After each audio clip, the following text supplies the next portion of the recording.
Hello friends, my name is Ryan Buck. I'm the senior pastor at Emmanuel Baptist Church here in San Angelo, Texas. If you're watching this video, this is a circulator training for the referendum we're going to do here in San Angelo. I'm going to tell you all about it. Hopefully you're watching because you're a friend of the movement to make San Angelo a sanctuary city for life by passing an ordinance that will keep abortionists from ever coming back into San Angelo, Texas. Perhaps you've been signing unofficial petitions several months ago. Perhaps you've come and helped us visit with city council members or the mayor. Maybe you even came to city council meetings with us.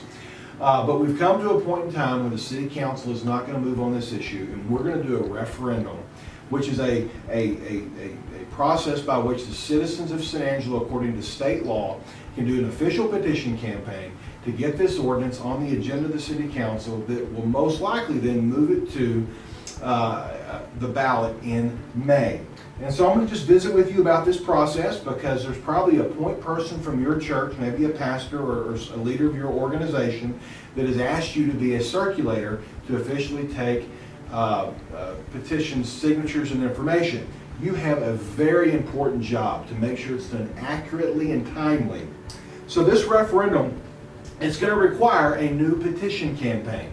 If you signed a petition back in June or July, you've got to do it again. Also, there's an initiating committee of at least 5 San Angelo citizens that have already filed an ordinance by the time you see this video, or if not, it will be filed very shortly.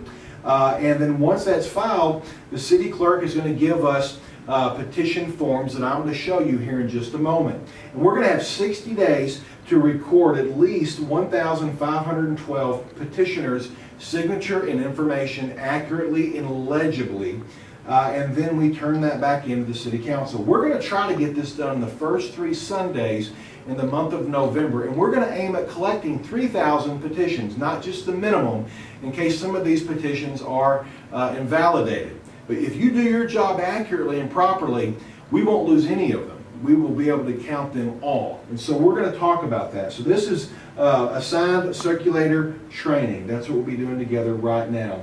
So let's talk about the expectations that we have for our circulators.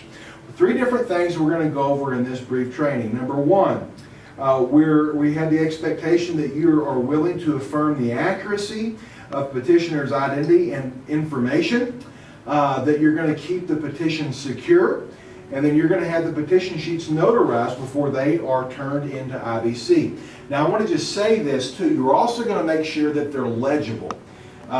Really and truly, you can record information and they just have to sign it. But if we can't read it, the city can't read it, and they won't count it.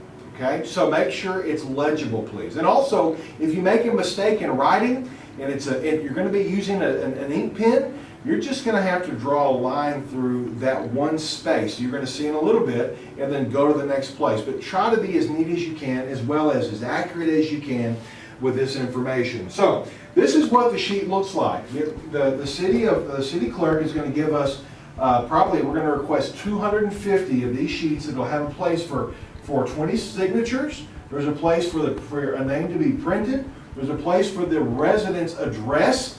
Only the house number and street number only, because we're going to verify they live in San Angelo before we fill this out. Their zip code, date of birth, their voter registration number. Most people won't know how to get that. We're going to show you here in this video how to do it, and then put the date that it was signed. You're also going to put your name up here at the top right. It says name of circulator.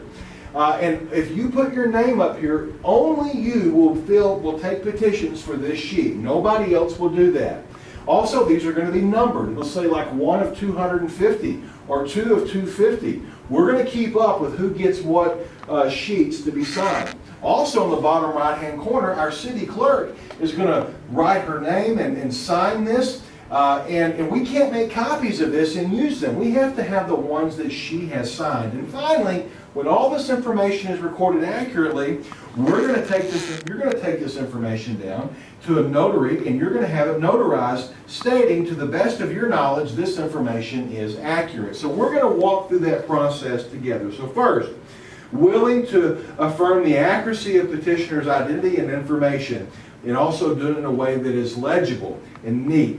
First off, we're going to recommend that when they want to come and sign the petition, you're going to ask for their photo identification, their driver's license. You might know them well, but we still want to see their driver's license just to make sure they are who they say that they are, but also to make sure that their address is correct and that it shows they live in the city limits. They must be a resident of San Angelo living within the city limits. If they don't live in the city limits, they can't sign this petition. In fact, if they do sign it and they don't live in the city limits, later on the city is going to try to verify this information and they will throw their signature out. There is a link that we're going to show you here in a little bit on how you can look up someone's address to see whether or not they live in the city. Also, they have to be registered to vote, and they need the voter ID number. And so we're going to show you how to look that up for people as they come to sign the petition. So again, this is what the form is and everything we just mentioned. We're going to show you how to gather this information. Let's start with identifying who they are, but also their residency. Do they live in the city of San Angelo? There's a link up here you'll see on this video, but there's this QR code you can use, and this QR code will send you, right to that link. And also you can print this information out when you go to the link. It's just going to be this information. It's all the addresses in Tom Green County here in all these pages, and we'll show you how to use it. So this is what it's going to look like when it comes up. We're going to do a zoomed in section of this to talk about how to figure out if someone lives in the city limits. So let's say that somebody's address is, take for instance, on Cactus Lane. They live at 502 Cactus Lane. When you look up here under the C's, you find Cactus Lane, and it shows the range of addresses on Cactus Lane are 501 through 1034. Well, 502 is in that range. You follow this down, you see that they live in SA1. That means San Angelo Single District 1. That means that they live in the city limits. But also, if you come back up here and it says Caballo Blanco Lane, 16770 and then to 17610, you look down there, there's no SA number here. That means if that's blank, that means they don't live in the city limits of San Angelo and they can't sign the petition. Every single address in Tom Green County is in this information. This is from the county. The public can have access to this, and we're trying to give it to you to affirm where folks live. So we gather that address off of their driver's license. We affirm who they are, where they live. You put that information down there now, house number and street number only, and the zip code. You also have their date of birth. Now we need to get their voter ID number. So in order to get that, there's a link right here at the top of this page, the screen, or a QR code you can use to go to look up how to find their voter ID number. We're going to show you how to look one up. So if you follow that link, it'll take you to this page. You're going to go over here to log in. You're going to go selection criteria, click the little click down, and whenever you do that, it's going to give you three options. And just click the bottom option where it says name, county, and date of birth. Click that and hit submit. And then whenever it's going to pop up and it's going to give you a place to fill in your information. Here's my information. I put my first and last name. I click down here. It shows all the counties in Texas. I put Tom Green. I put my date of birth and my zip code, and I hit submit. And once I do that, here it is. It throws up my information. And I can see clearly right here my name, my address, and it shows my voter ID number right there. I don't have it memorized, but I know how to get it now. You can do that for every person that comes to sign the petition. So you'll get that information and you'll record it over here under voter registration number. Now, so you've affirmed that this information is accurate, the identity and the information. You're ensuring this information is legibly written down. They've signed it. Next, we have to make sure and keep these petitions secure. This is really important that you make sure that once you get these petitions filled out, or say on the first Sunday of the month, you just get 10 filled out at church. Well, don't take that form with you to lunch. Don't take it home with you. Don't stick it in your purse or glove box on your dash.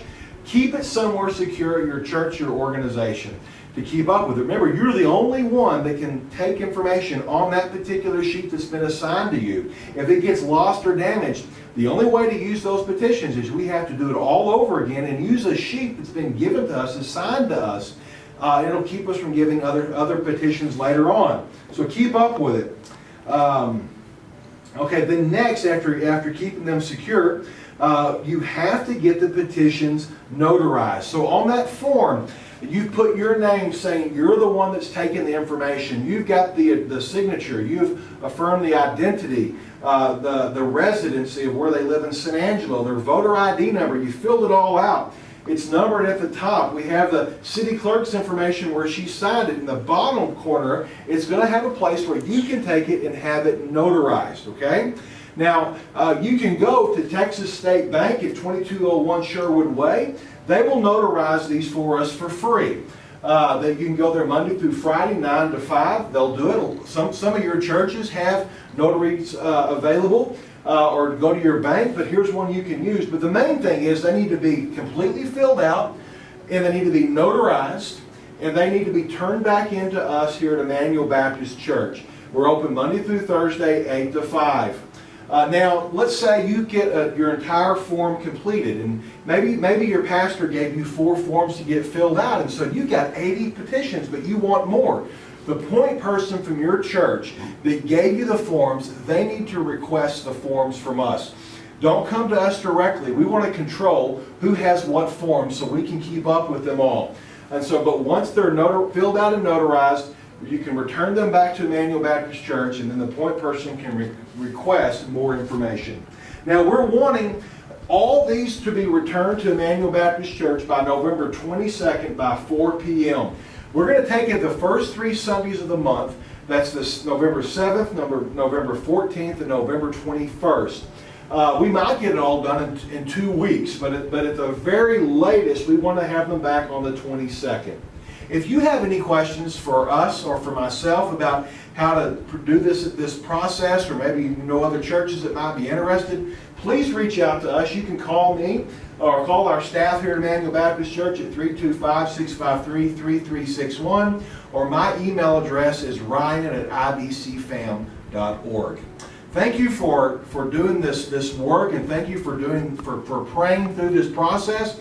And let's do a whole lot more of both so we can get this done accurately, legibly, and in a timely fashion, so we can get this on the agenda of the City Council and most likely on the ballot in May, so we can finally make San Angelo a sanctuary city for the unborn. Thank you very much.